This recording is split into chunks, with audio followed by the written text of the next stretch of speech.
test one to get started and see. All right, it's going. Go ahead, Sam. Here we go. Limpwristing a Glock. 2 fingers.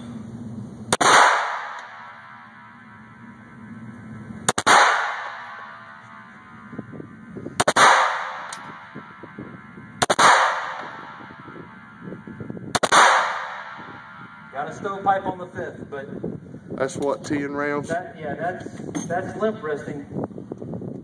Then here's the difference. There's 5 rounds, not limpwristing. This is what the gun should look like when firing.